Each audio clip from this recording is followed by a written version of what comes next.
Je déclare les premiers Authentic Manga Awards ouverts.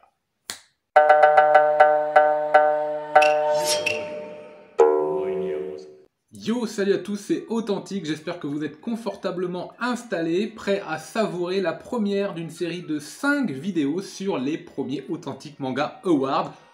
Tout simplement, plus modestement, mon bilan manga annuel 2021 avec 5 thèmes. Le premier, celui d'aujourd'hui, les meilleurs éditeurs 2021, puis les séries que j'ai commencées, les meilleures séries que j'ai commencées en 2021 dans un second volume, troisième volume, les meilleurs one-shot, quatrième volume, les meilleures séries courtes, de 2 à 5, 6, 7 volumes dans leur intégrale, et enfin, dernier volume, les séries en 2021 que j'ai lu, que j'ai terminé, les séries beaucoup plus longues. Voilà, on démarre tout de suite aujourd'hui avec les meilleurs éditeurs. Alors, je ne vais pas vous balancer comme ça le nom d'éditeur que je préfère absolument. Je me suis dit, pour pouvoir sélectionner les meilleurs éditeurs de l'année, il va falloir avoir certains critères. Donc je me suis posé plusieurs questions que vous allez retrouver dans le chapitrage. N'hésitez pas à l'utiliser si vous avez envie d'aller voir telle ou telle partie de la vidéo. Évidemment, c'est fait pour ça. Et vous-même, n'hésitez pas à apporter votre pierre à l'édifice en proposant les éditeurs que vous avez le plus aimé lire, ou en tout cas en répondant vous aussi aux différentes questions que je me suis posées. Alors voilà les questions. J'ai défini différentes catégories. Je me suis demandé quel était mon éditeur préféré. Donc voilà, l'éditeur préféré que j'ai aimé le plus lire en 2021. Première question. L'éditeur qui nous avait proposé la plus belle cover, enfin en tout cas parmi celles que j'ai, évidemment. L'éditeur qui avait le prix de la meilleure communication. L'éditeur qui était le meilleur nouvel éditeur sur l'année. L'éditeur, celui que j'ai le plus acheté. Et enfin, celui qui, à mes yeux, fait le meilleur travail éditorial. Voilà, donc ça fait plusieurs questions auxquelles on va répondre tout de suite. Et donc, il va y avoir différents classements à chaque fois. Première question, on va s'intéresser à l'éditeur que j'ai le plus acheté. Donc j'ai dressé une petite liste des différents éditeurs qui figurent dans ma Mangatech et que j'ai acheté des mangas dans le catalogue de l'éditeur en question en 2021. Je vais les énumérer et je vais vous donner le classement des 3 premiers. Alors on a du Vega, du Pika, du Kazé, oui. Je regarde un petit peu ma feuille parce que vous pensez bien que j'ai pas ça en tête, évidemment.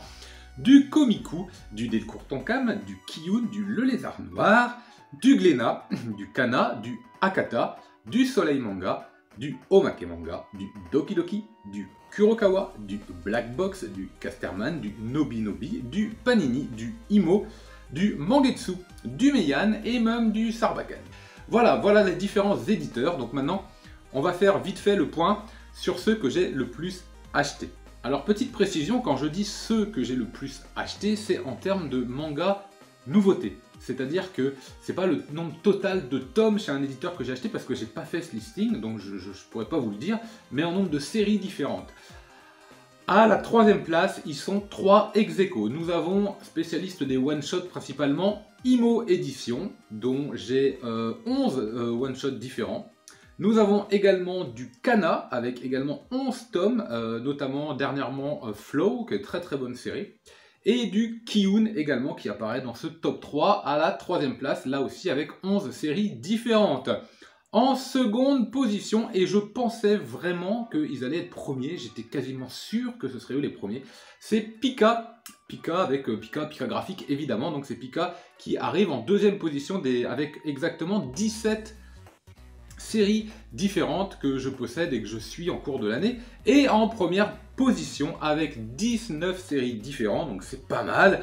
Vous avez inévitable Delcourt Tonkam qui donc remporte en tout cas ce prix des mangas que j'ai le plus acheté pour cette première partie. Donc un point pour Delcourt Tonkam, enfin non, un point pour tout le monde en fait, parce qu'il y a vraiment de l'excellent travail, et que si vous regardez cette petite feuille qui est faite, vous allez voir qu'il y a énormément de petites...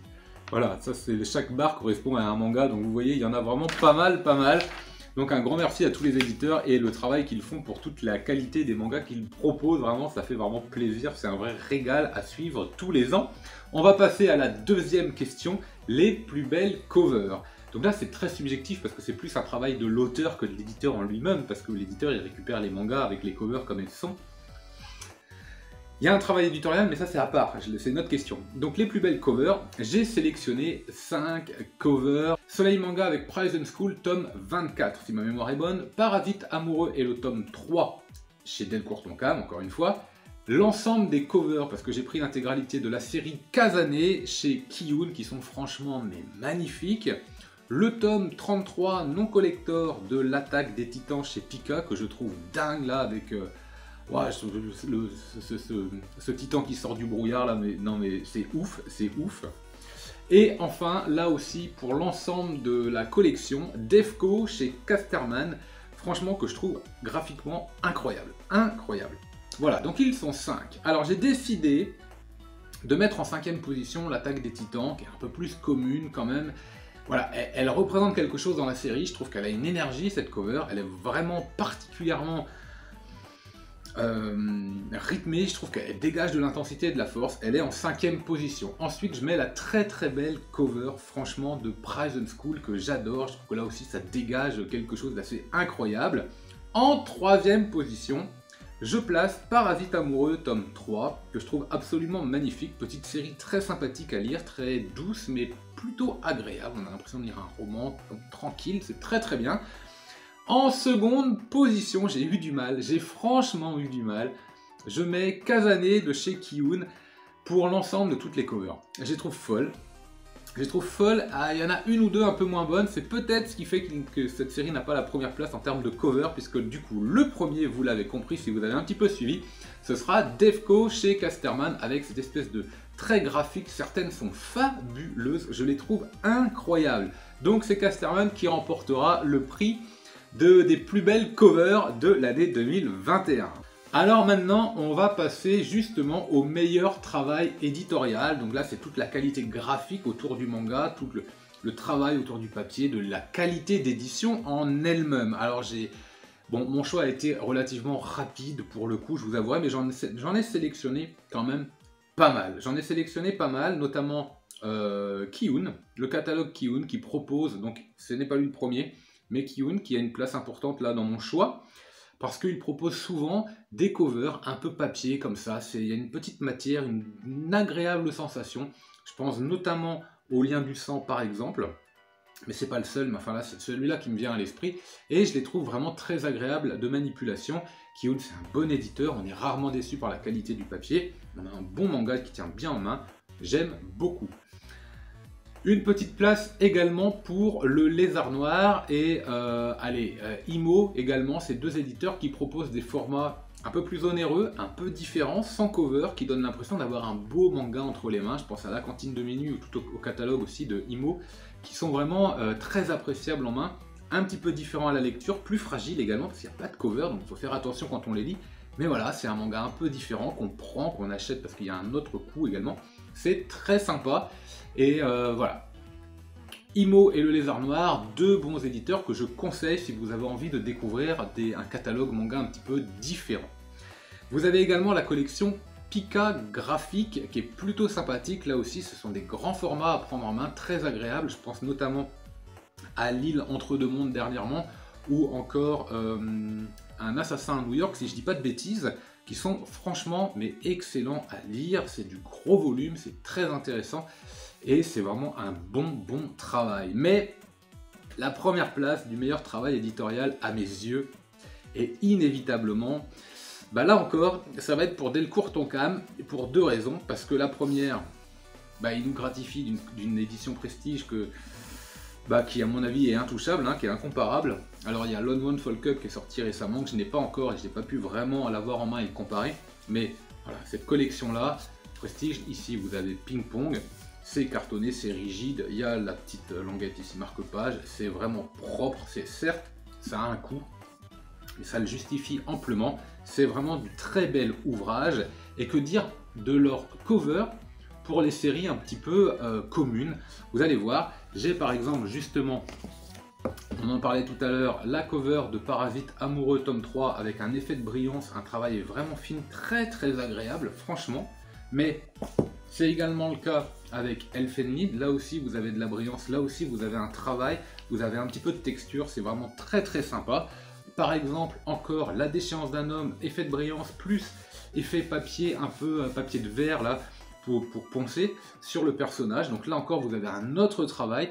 Et on retrouve souvent comme ça chez Delcourt Tonkam cette petite touche sur les covers qui apporte une plus-value. Alors ça fait pas la lecture, hein, l'habit fait pas le moine, mais c'est vraiment, vraiment très agréable et ça fait le travail. Donc c'est Delcourt Tonkam qui remporte ce prix du meilleur travail éditorial à mes yeux. Là encore, si vous n'êtes pas d'accord, lâchez les coms, on en discute, il n'y a pas de problème. Alors, avant de passer à la meilleure communication et à l'éditeur que j'ai préféré lire cette année, on va faire vite fait le prix spécial nouvel éditeur. Donc ils sont deux dans la catégorie, parce que j'en ai découvert deux, et globalement ce sont deux éditeurs de 2021. Je crois que le premier manga est sorti en 2021, en tout cas pour Nueve Graphics, je suis à peu près sûr que c'est arrivé en janvier ou février. En tout cas, c'était pas très loin, donc Nueve Graphics en 2021, et évidemment Mangetsu. Alors là, mon choix est simple, le meilleur éditeur, le meilleur nouvel éditeur, le prix Rookies, on va dire, bah c'est pour Mangetsu, tout simplement, parce que j'ai lu des œuvres de Mangetsu que j'ai encore en bibliothèque, dans ma mangathèque, et j'ai fait l'achat de 2 titres de Nueve Graphics que j'ai revendus, donc pour moi, il n'y a pas photo dans la qualité du catalogue. Mangetsu gagne haut la main, meilleur nouvel éditeur 2021 pour Mangetsu. On va passer maintenant à la meilleure communication. Alors, c'était pas facile parce qu'il faut suivre l'actualité, parce qu'il faut se tenir au courant de tout, parce qu'il faut rester objectif, mais il y a eu des coups marquants, il y a eu des faits marquants. Alors justement, on en parlait, il y a Nueve Graphics qui est rentré dans la place et qui a fait sa communication basée autour de son catalogue. Évidemment, était sorti manga, mais quand même pas mal aussi de ces petites cartes, notamment des cartes signées, c'était plutôt malin. Moi j'ai pas pris, la mayonnaise elle a pas pris pour moi parce que vous le savez déjà de base, si vous me suivez, vous le savez, je suis pas fan forcément des goodies et de ces petits trucs là, donc ça ne m'attire pas spécialement, donc c'était raté, mais c'est un joli coup de com quand même bien réalisé pour cette année chez Nueve Graphics. Mais c'est pas eux qui remportent le prix. Kaze arrive en deuxième position à mes yeux avec l'incroyable coup de communication autour de Kaiju Number 8. Et vous savez, bon, je vais mettre une photo là, et ce Kaiju sur l'immeuble, c'était incroyable. Ça a fait un carton au démarrage manifestement, je crois que ça a battu des records. Et en plus, ils ont communiqué sur les coffrets qui sont sortis de The Promised Neverland et de Fire Punch. Et je les ai eu entre les mains, je les ai pas achetés, j'avais déjà les séries, donc ça m'agace un petit peu honnêtement, mais bon c'est comme ça. Donc je n'ai pas ces coffrets, mais ils sont très très beaux, donc il n'y avait vraiment pas de mensonge, pas de tricherie, c'est du très beau travail. Donc Kaze au niveau de la communication, bravo, bravo, bravo. Alors ça ne veut pas dire que les autres éditeurs dont je parle pas ne font pas forcément une bonne ou une mauvaise communication, il y a eu beaucoup d'annonces, il y a eu beaucoup d'annonces de report, bien évidemment, mais je parle vraiment des faits marquants sur l'année 2021.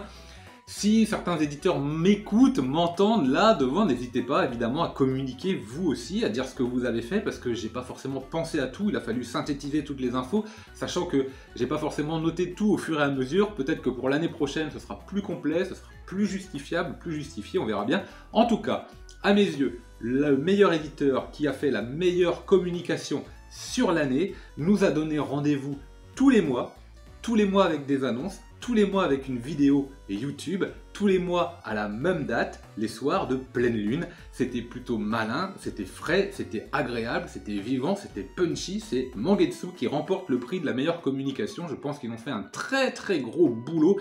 Vraiment une locomotive comme ça, une espèce même de boule de neige d'avalanche qui s'est mis en place et qui a grossi comme ça petit à petit grâce à une communication réussie et maîtrisée, intelligente, et avec des promesses tenues.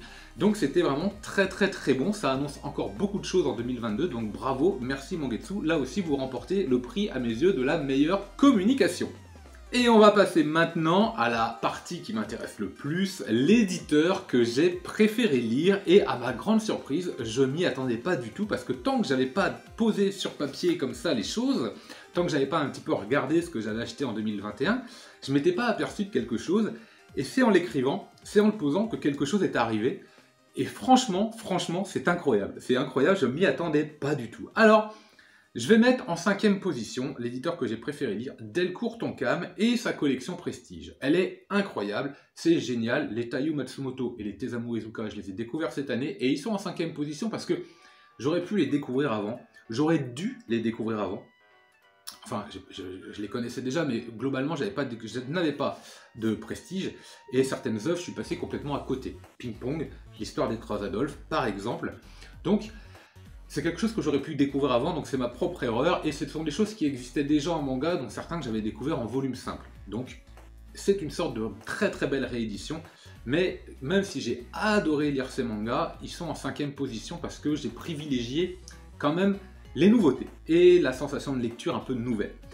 En 4e position, j'ai également mis Mangetsu pour le plaisir de découvrir ou redécouvrir les Junji Ito justement.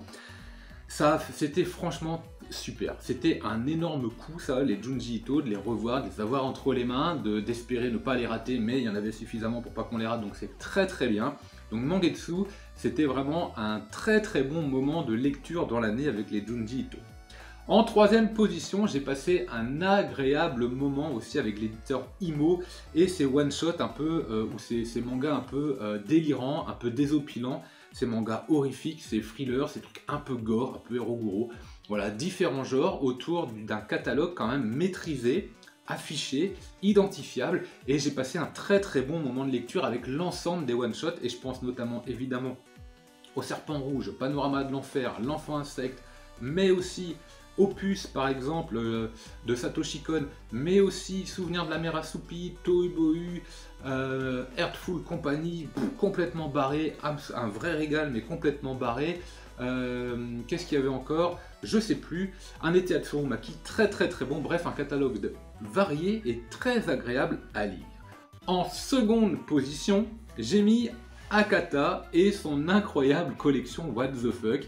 C'est du manga popcorn, c'est dégueulasse, mais ça marche très très bien, moi ça fait la blague, et je rajoute En proie au silence également, qui était un très très bon moment de lecture à mes yeux.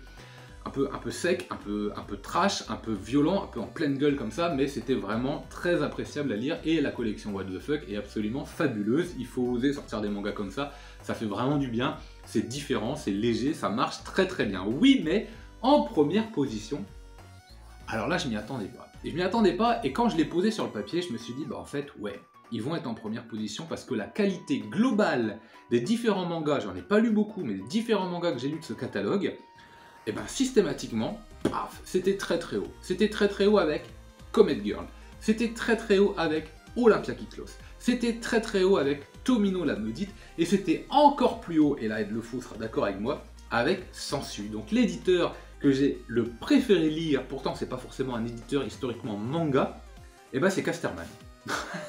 Ils sont là, donc Olympia Kitlos, les 5 tomes de Sensu, vraiment génial.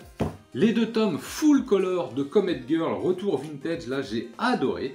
Et l'incroyable également Suero Maruo avec le un peu dérangé comme ça, Tomino la Maudite. Voilà, et ben j'ai rien acheté dans ces 4 séries. Donc c'est juste génial, je me suis dit qu'il fallait que je mette ces mangas-là en avant, et donc c'est, à mes yeux, l'éditeur Casterman qui remporte le prix de l'éditeur que j'ai le préféré lire, préféré découvrir cette année 2021. Bon bah voilà, je crois qu'on a fait le tour, je les range un petit peu, j'ai trop de place devant moi, là j'ai trop de bazar. Alors j'espère que ça vous a plu, je vous donne rendez-vous pour le second épisode de ces authentiques Manga Awards avec les séries que j'ai commencées, et elles sont au nombre de 36, ces rendez-vous j'espère dans 2 jours, donc dimanche exceptionnellement, il y aura 3 vidéos à sortir dans la semaine, et la semaine prochaine aussi, pour pouvoir essayer de condenser tout ça dans un temps assez court pour que ce soit appréciable à lire. Je vous souhaite un excellent week-end, je vous souhaite de lire plein de mangas, je vous souhaite de joyeuses fêtes, je vous donne rendez-vous très bientôt, et en attendant, je vous dis... Manga!